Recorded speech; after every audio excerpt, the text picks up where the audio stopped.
টেমিটি গার্ডেনে যাবো। এই তো এসে গেছি আমরা টেমিটি গার্ডেনে। কোথায় টেমিটি গার্ডেন? গেস্ট হাউসও আছে এখানে। এই তো টেমিটি। এটা হচ্ছে ফ্যাক্টরি। ওই তো উপরে এটা ফ্যাক্টরি, চায় ফ্যাক্টরি। টেমিটি চা খেয়ে নিলে ভালো।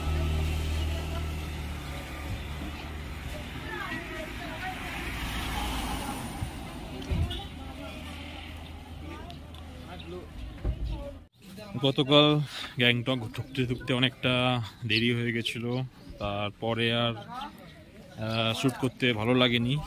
তো আজকে আমরা গ্যাংটক থেকে সকাল সকাল বেরিয়ে গেছি। বেরিয়ে যাওয়ার পর আমরা এখন রা বাংলার উদ্দেশ্যে যাচ্ছি। যাওয়ার পথে অনেকটা দেরি হয়ে গেছে আজকে। আর যাওয়ার পথে আমরা এখন দাঁড়িয়ে রয়েছি টেমিটি গার্ডেন, যেটা সিকিমের সাউথ সিকিমের one of the tea garden, যেটা সেখানে আমরা এখন দাঁড়িয়েছি। কিছুক্ষণ ছবি তোলা হবে। এর ওপরে উঠতে গেলে 30 টাকা করে টিকিট আছে সামনে থেকে। এইখানে টিকিট কাউন্টার আছে, এখান থেকে টিকিট কাটতে হবে, কেটে 30 টাকা করে আপনারা উপরে যেতে পারবেন। আমাদের যেহেতু আজকে অলরেডি অনেক বেলা হয়ে গেছে, কারণ এদিকের দিকে আসতে গেলে কিছু পারমিট লাগে। সেই পারমিটটা আমাদের করা ছিল না বলে অনেকটা টাইম লেগে গেছিল।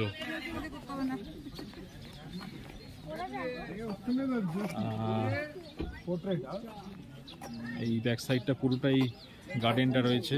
আর এখানে আছে আপনার টিকিট কাউন্টার। এখান থেকে কিছুক্ষণ ছবি তুলে চা খেয়ে রিফ্রেশমেন্ট হয়ে আমরা বেরিয়ে পড়বো রা বাংলার দিকে।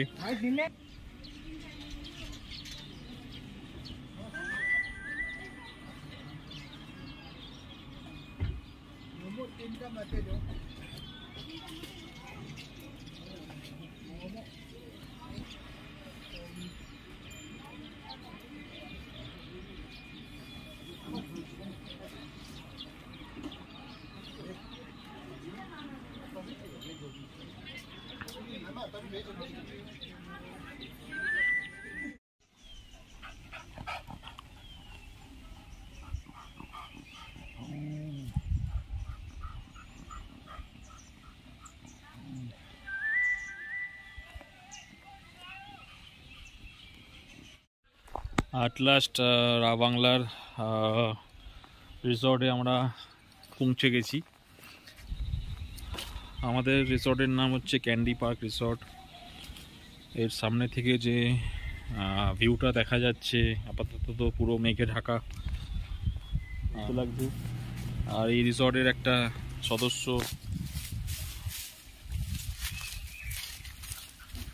গাড়িতে নামার সঙ্গে সঙ্গে চলে এসছে আমাদের সঙ্গে। আর কি এখানে এসে তোমাদের সঙ্গে দেখাবো আমার রিসর্ট থেকে যে ভিউটা দেখা যাচ্ছে সেটা কীরকম। এখানেও পিছনেও একটা রিসর্ট আছে, সবকটা এখানে হোমস্টে। আর আমাদেরটা তো এই সাইডে রয়েছে, এই সাইডে আমাদের রিসর্ট। আর ঠিক তার অপোজিট সাইডে হচ্ছে পাহাড়ের খাদ, আর তার মাঝখান দিয়ে উঠে যাওয়া মেঘ। তোমাদেরকে দেখাচ্ছি, তোমরা দেখ।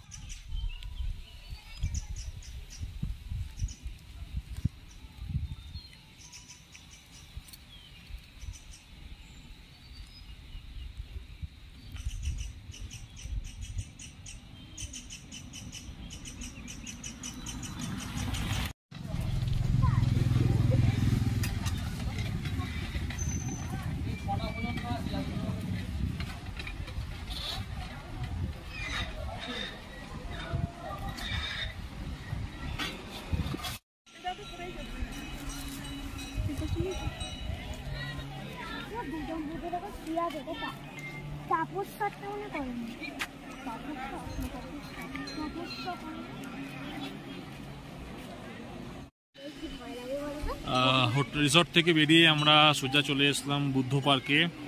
আর বুদ্ধ পার্কে আমরা জাস্ট এই মুহূর্তে ঢুকলাম। এখানে ঢোকার জন্য প্রত্যেকে পার হেড 80 টাকা করে টিকিট আছে। ভেতরটা অসাধারণ, 6টা পর্যন্ত খোলা থাকে। আর আমার পেছন দিকে সেই বিখ্যাত বুদ্ধ স্ট্যাচু, গৌতম বুদ্ধের স্ট্যাচু। আর এখানে চারিদিকটা এরকম টাইপের সুন্দর, প্রচণ্ড ঠান্ডা এদিকটা। এখন আমরা নিচের দিকে নামবো।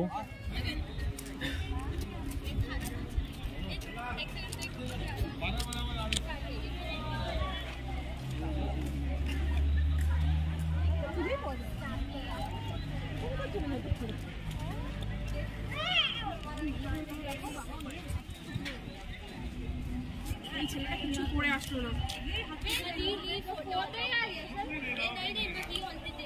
করবে আমারটা না করো, ঠান্ডা লাগছে না? মেঘ হয়ে গেল দেখো,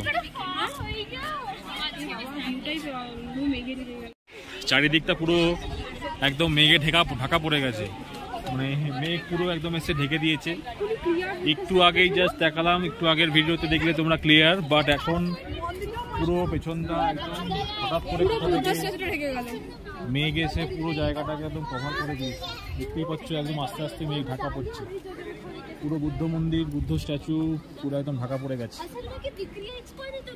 চলো নিশ্চিত চলো দেখি কি আছে।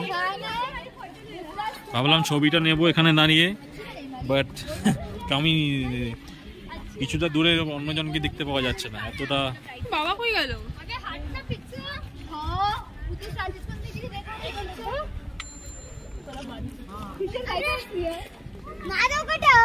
আমি জ্যাকেটটা রেখে এসেছি আর প্রচন্ড ঠান্ডা লাগছে।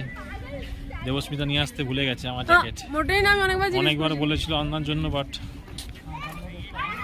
যাও ওখানে ছবি ওঠো। বুদ্ধি শুয়ে আছে কেন?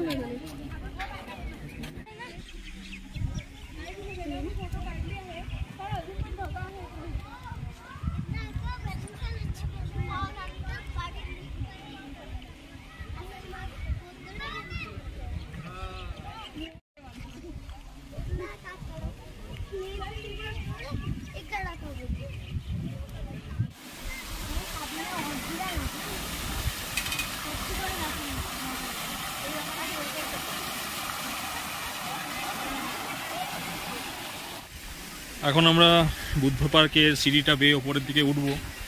আর অনেকগুলো সিঁড়ি আছে এখানে, চারিদিকটা একদম পুরো সুন্দর সাজানো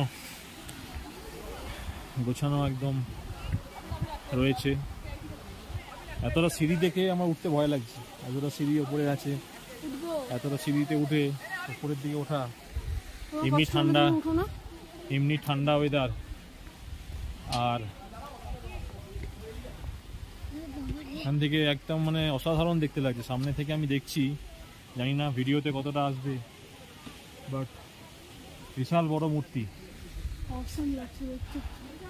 এর ওপর যদি সূর্যের আলোটা পড়তো তাহলে এতটাই খুব সুন্দর করে সাজানো আছে ভেতরটা বুদ্ধ পার্ক। হাফ উঠে গেছি, হাফ রাস্তা উঠে এসছি, আর হাফ রাস্তা উঠছি যেরকমভাবে ঠিক আগে মেঘের এসে ঢেকে দিয়ে গেছিল, আবার মেঘ আসছে। আর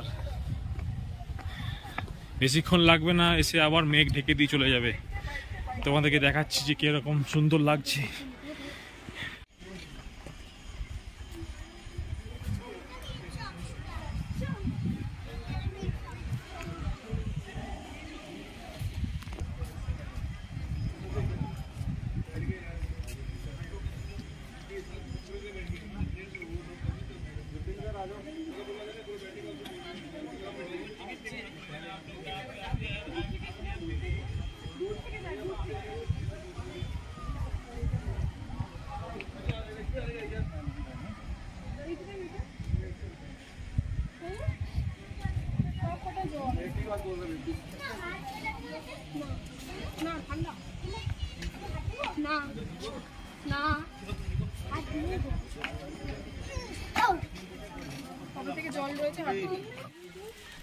বুদ্ধ পার্কের ভেতরটা দেখার পর এবার ওর চারিদিকটা একটুখানি রাউন্ডটা পাইচারি করব। আর একটা খুব সুন্দর জিনিস দেখতে পেলাম, সেই জন্য এই দিকটা আসা। যদিও ভেতর দিকে ফটো তুলতে দেয় না, ফটোগ্রাফি অ্যালাউ নয় ভেতরে, সেই জন্য কিছু দেখানো যাবে না। তো যতটা পাচ্ছি বাইরে থেকে দেখাচ্ছি। আমি এখন ঠিক বুদ্ধ মূর্তির চারপাশটা দিয়ে যাচ্ছি আর কি। এখানে আমি দেখছি মেঘের কুণ্ডলি পাকিয়ে উপরের দিকে উঠছে, তো সেটা দূর থেকে একটু ইন্টারেস্টিং লাগলো, সেই জন্য তোমাদের সঙ্গে দেখানোর জন্য আসলাম এদিকটায়। আমার ঠিক পেছন দিকে রয়েছে বুদ্ধ মন্দিরের স্ট্যাচুটার ব্যাক সাইড, আর আমি এখন ঠিক তার ব্যাক সাইডেই রয়েছি পাহাড়ের খাদে। আর সেই খাদ থেকে মেঘের কুণ্ডলি পাকিয়ে উঠে আসার যে দৃশ্যটা, সেটা এক কথা অপূর্ব। আর ঠিক সেরকমভাবেই ঠান্ডাটাও লাগছে, ঠান্ডা হাওয়া বইছে এখান থেকে। চলো তোমাদেরকে দেখাচ্ছি কি সুন্দর দেখতে লাগছে, তোমরা দেখো। আমাদের মতনই ছিল।